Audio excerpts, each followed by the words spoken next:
1989-90 Whitbread started from Southampton, England.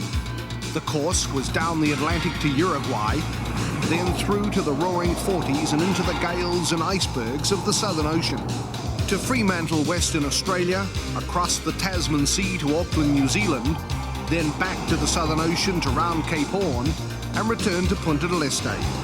For the first time to the United States, and finally from Florida across the Atlantic, returning to Southampton. It was a new course, the longest and toughest ever, with the largest Whitbread race fleet ever assembled. Peter Blake came to this Whitbread with a vast 400,000-mile background of international ocean racing and cruising, including Sydney Hobarts, Fastnet Classics, Trans-Tasmans, the Transatlantic, the Round Britain and the Admiral's Cup. Blake was the only sailor to compete in all 5 Whitbreads, but not only was he the most experienced in the race, 4 unsuccessful attempts had given him an awesome will to win. How many boats put the crews together up to 2 years ahead of the campaign actually getting underway? One lot, and that's us really. How many teams were in the gymnasium 2 years before the race started, 4 or 5 mornings a week? Blake's Whitbread races began in 1973 on Burton Cutter. In 1977, he was on Heath's Condor. Then, in 1981, he skippered his own yacht for the first time and turned disaster into a triumph of seamanship. A broken mast on Ceramco, New Zealand cost the race, but Peter Blake wouldn't quit and finished 3rd fastest. For the next Whitbread, Blake skippered Lion, New Zealand. As mighty as her name, Lion proved it in 1984 by winning the roughest and toughest Sydney Hobart ever.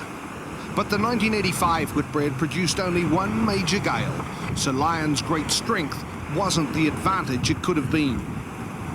Lion finished 2nd fastest, but for Blake, that wasn't good enough. The Whitbread was unfinished business, and the Steinlager Challenge would be Blake's best shot at the race that haunted him. Peter Blake was born to sail. He reads the sea and the sky intuitively, and he's a natural leader. I think Blakey's got this thing with the wind gods up there, sort of comes up on deck and looks at the clouds, oh yeah, we'll go that way, and sure enough, the next morning you're 10, 15 miles ahead. Blake gave himself 2 years to prepare for the Whitbread, and he began by setting himself an elaborate dress rehearsal, the bicentennial race around the world's largest island, Australia. The Aussie Challenge really fired Blake's imagination. Just 2 sailors per yacht and a 7,500-mile course that covered every ocean racing condition, from the heat and calms of the tropics to the cold and gales of the Southern Ocean. And Blake had never raced a trimaran before. Round Australia was Blake's mini round-the-world race, and in some ways, sailing the coastline would be even tougher. It would give him a valuable opportunity to test the boat-building techniques he intended to use for the Whitbread, and it would give Blake and navigator Mike Quilter the chance to refine their use of the onboard electronics that would be crucial in the round-the-world race. Steinlager 1 was designed by Englishman David Allen Williams and built in Auckland. The speed, strength and space-age lines were made possible by using the high-tech materials carbon fibre and Kevlar. It's really a type of construction that's used in the aircraft industry, but it's very critical on how it's put together.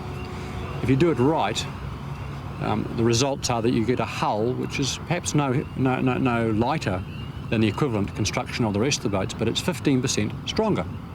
So if you start hitting things at sea, you have a better chance of survival, of continuing the race, of winning. In December of 1987, Steinlager 1 was launched and has been turning heads ever since. 18 metres long with a mast of 27.5 metres, it wasn't just height that made this mast extraordinary, it was the aeronautical technology. The mast was really a vertical wing on end that rotated to catch the wind. Steinlager 1's amazing acceleration was a showstopper. This try could really fly.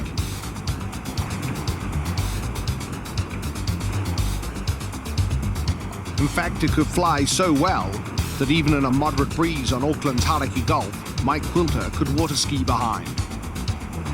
While Blake and Quilter were trialling Steinlager 1 in preparation for the Round Australia, Steinlager 2 was well underway. The first critical decision had been whether to prepare a sloop or a ketch.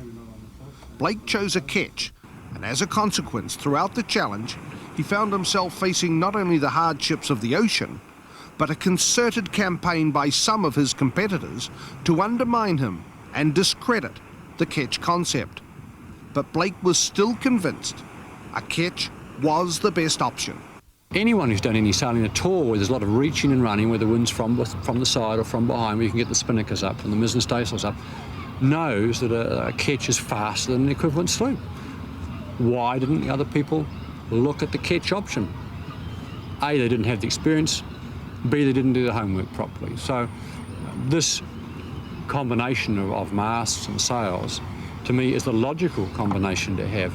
The sloop rig is the one that you shouldn't be looking at. It's the illogical combination. It seems crazy to have a sloop.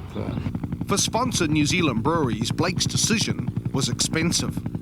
The sponsor's been terrific to us. We've been able to do what we wanted to do. We've had the money to build a ketch, which is 30% more expensive than a sloop. We've built a big ketch, which is 20% more expensive again. Though Blake was the skipper and Bruce Farr the world's top designer, Steinlager 2 was designed very much in collaboration with the crew who would sail her. The crew was together right in the initial concept days. Before this boat was actually designed, we were thinking about what we wanted to have.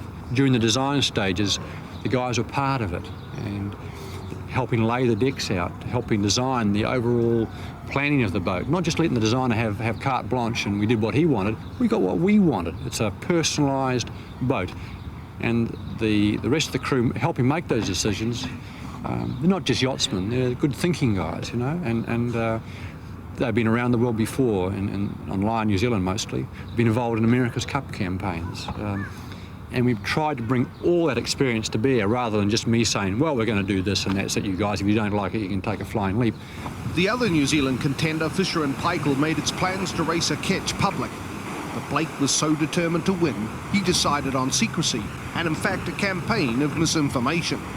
We had decoy sail plans, we had sail plans up on the wall, we were getting quotes from sailmakers for sloops of this size, we were doing everything possible to spread misinformation. And not really telling lies exactly, but pretty close to it sometime. And so what? If it helped us win the race, terrific. Fisher and Paykel, I think, took the wrong approach by spouting to the rest of the world that they were having a ketch.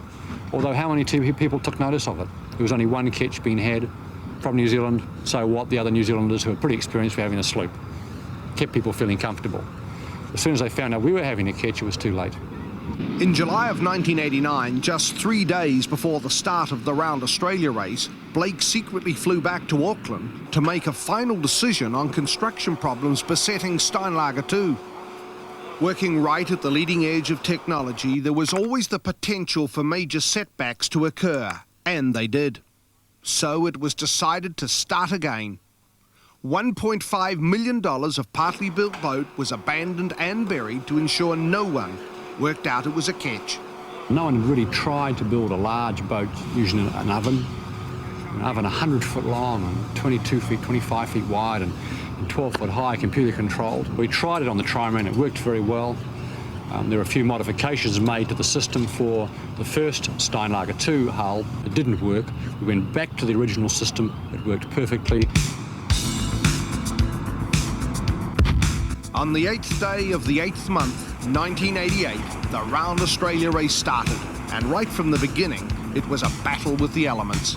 The forecast was for strong southerlies, so Blake and Quilter knew they were in for a rough ride. Leading the fleet through the Sydney Heads, Steinlager 1 looked good. For others on that first night, tragedy. Jeff Curtis was at the helm of Boundary Rider when it struck Mermaid Reef and rolled. Skipper Jim Ingalls was below. When he came up on deck, Jeff Curtis was gone. What Blake and Quilter didn't tell their wives until much later was that twice on that first day, they too very nearly flipped as the wind increased to gale force with screaming rain squalls and poor visibility. In contrast, the next day dawned clear and calm, and Steinlager 1 drifted into port, setting a new record time for the Sydney-Mooloolaba leg, a minute under 38 hours. Typically, Peter Blake was philosophical. It's quite something to be out in a full gale at sea. It's an experience you might not particularly enjoy, but it's an experience that when you get back, you think about it. I think that was something quite special, something no one else has ever experienced, perhaps, or most people haven't. So, the day the race fleet left the Sunshine Coast for the beginning of the second leg, there was no sunshine and not much wind. In a fickle onshore southeasterly, Steinlager 1 lost the lead for the first and last time, but only for 10 minutes. Picking up a 12-knot breeze off the headland, the big red try was away and didn't look back. The 770 nautical miles to Cairns in North Queensland took 2.5 days. This was Steinlager 1's introduction to the waters of the legendary Great Barrier Reef. Very pretty, but very treacherous, and requiring total concentration 24 hours a day. If you're the sort of person that needs 8 hours a day sleep, don't go sailing a multi-hull amongst the reefs because you don't get any. The next leg as well to Darwin required Steinlager 1 to negotiate the coral-littered waters inside the reef, weaving round islands, sandbars and other ships. While the sailors' task was daunting, their road crew faced a 5-day drive through the Australian outback, 5 15-hour days at the wheel. It was an important part of Blake's Whitbread strategy to build a team spirit, and his road crew for the Round Australia included 3 of his key onboard crewmen for the Round the World race. We counted 14 dead kangaroo and 2 Ks. 8, Godfrey, 8. For Blake and Quilter, this was the most enjoyable leg of the race, with speeds of up to 25 knots. Steinlager 1 was covering well over 400 miles a day as she crossed the Gulf of Carpentaria.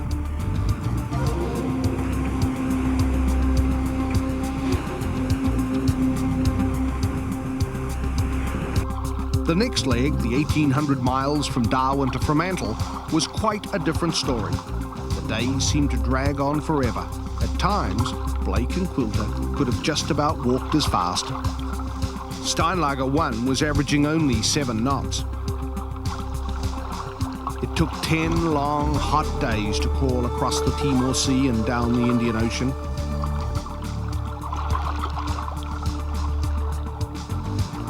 But it was this experience of making the most of light winds on the trimaran that would later prove vital to Steinlager 2 in the Whitbread. The boat was first into Fremantle to a warm twilight welcome. For the next leg, from Fremantle to Adelaide, Steinlager 1's 3-day advantage meant the try left port ahead of a vicious weather front. But the Southern Ocean was in a foul mood. The trimaran struck a raging gale and vertical seas. Blake and Quilter were forced to sail for sheer survival. Blake admits there were times his knees were shaking. He wondered if the boat would flip, and the weather was still deteriorating. But, at the very least, it was a good test of the weather and navigational equipment that Blake and Quilter would be using during the Whitbread. And it was hard to imagine the Southern Ocean could ever get any worse than this. The next leg, from Adelaide to Hobart, was a daunting prospect. There's not much left of the world south of Adelaide, and the forecast was bad. In severe conditions, there's only one way to go, downwind.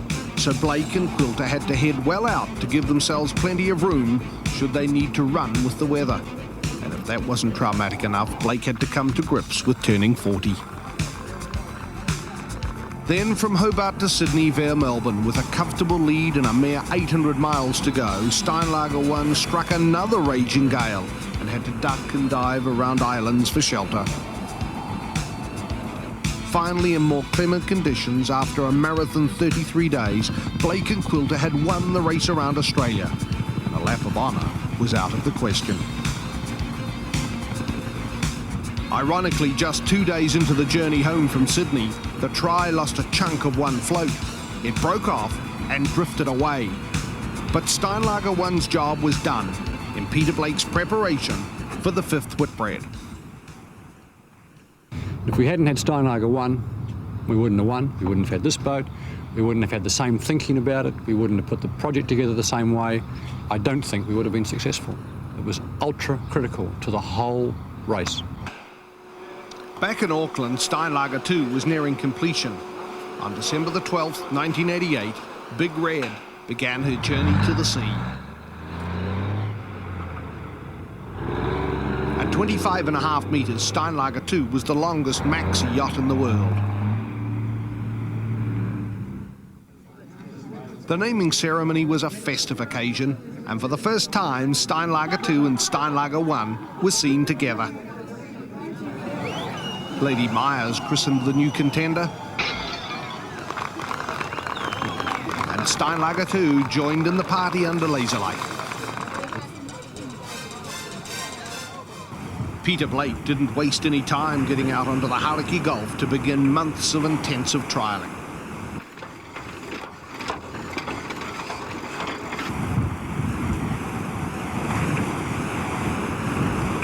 We made a conscious decision right from day one that we wanted to stay at home in Auckland and New Zealand, not go off ocean racing. Ocean racing was going to teach us nothing. We can race against another boat and beat them, so what? It doesn't really teach you the right sail combinations under reasonably ideal conditions that you can pick up different combinations, which one you should be using a computer. Now, we had an Apple computer program developed. Computer's on the deck, it's running all the time, and we were able to test different sail combinations out in the Hauraki Gulf under different wind conditions, sea conditions, wind directions.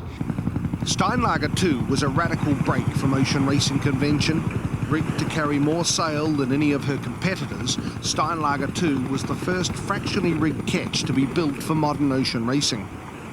Essentially in a fractional rig, the forestay attaches partway down the main mast instead of right at the top, as in a traditional masthead rig.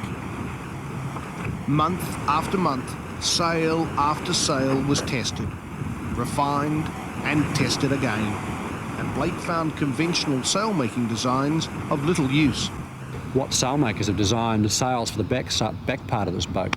Nobody. In fact, some of the sails that the sailmakers wanted to give us and that Bruce Farr had designed, we didn't even allow them to make, because I knew from my experience it was a waste of time. The sails we got them to make were the sails that we wanted, that they said won't work, were the reason we won the race. They also worked hard on perfecting the use of their satellite equipment and on-board computers. They'd learnt a lot during the round Australia, and they were still learning. If you read the weather correctly, you've got a much better chance of winning than if you read it poorly. And that means getting as much information off satellites passing overhead. We have ability to access photographs from satellites as they come over the top of us. We pick up weather maps issued from different stations around the world, and then we shove it through our computer, with Mike doing a fair bit of tweaking on it, and comes up with a scenario of what the weather might do. And in conjunction with the computer, it tells us which is the most likely course for us to steer to get there the quickest. Steinlager 2 was tested over 7,000 miles. Designer Bruce Farr was on board for several days to contribute his expertise. He was convinced his innovative fractional rig ketch design was in good hands. A very good crew can make a pretty ordinary design look great, and a great design can't make a bad crew look good. So, at the end of the process, the crew is the single most important factor.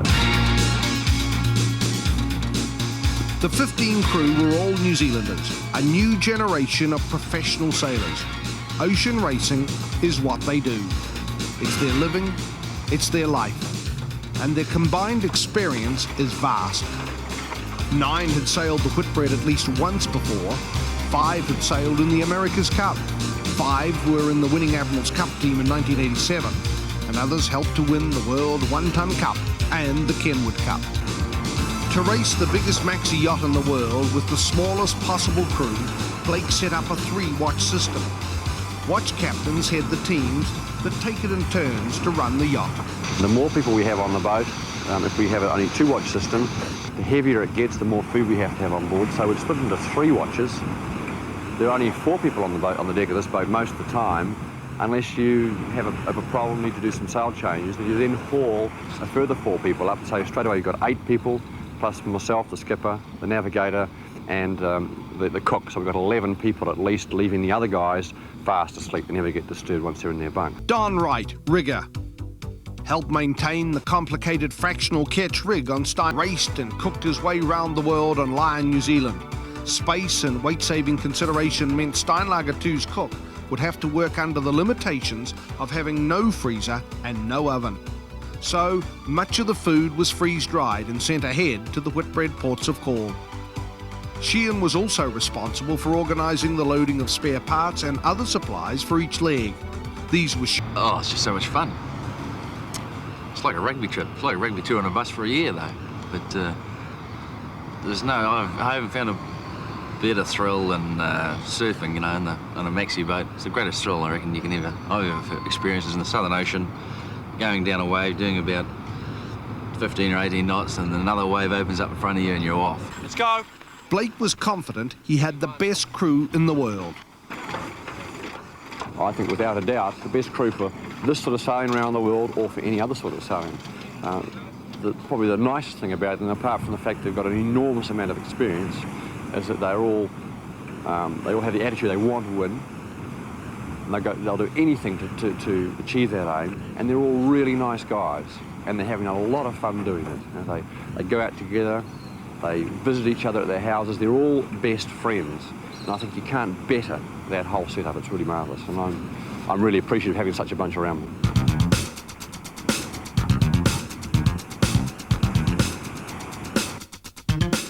Most mornings before dawn, the crew renewed their commitment to winning the Whitbread.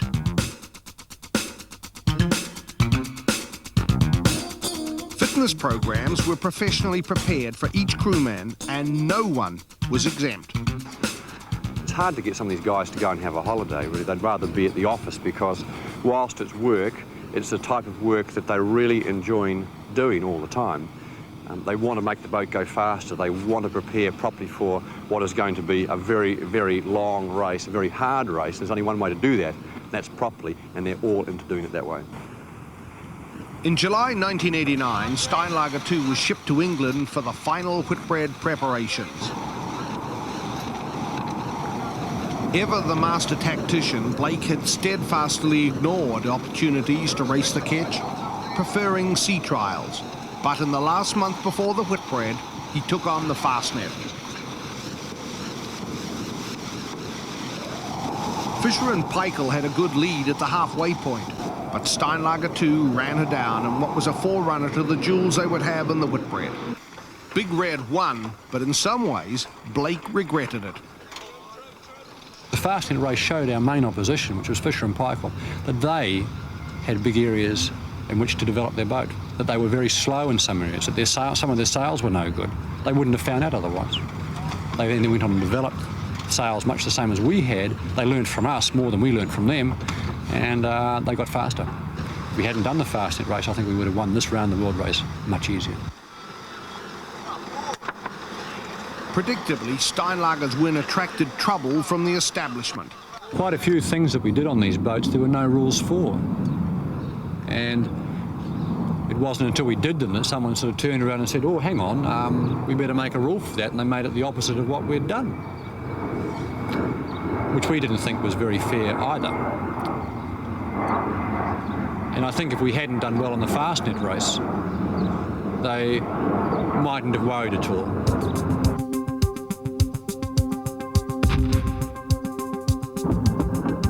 On the 2nd of September 1989, the 5th Whitbread Round the World Yacht Race began. 400 sailors on a fleet of 23 yachts were committed to 9 months of the world's longest, toughest ocean race. As he sailed from the Solent, Peter Blake knew he was as well prepared as he could be. When we started the Round the World race, we had, I think, a far better idea of what was best for our boat than anybody else. People were still learning, what should we put up next, or what have they got up? We knew what we wanted to have. We didn't need to look around. Right, let's go. The first leg is by far away the most important leg in the race, and that sets you up for the whole race. And like I spent, say, a year researching weather. Before the race, I would have spent 7 months researching the first leg. And we spent most of the time on the first leg, and I was determined to get that right. 4 days into the race, the fleet was off the southwest coast of Portugal. A gale that was unusual for the Atlantic at that time of the year created conditions they would have expected from the Southern Ocean. Suddenly, the time Blake and Quilter had put into weather research was even more valuable.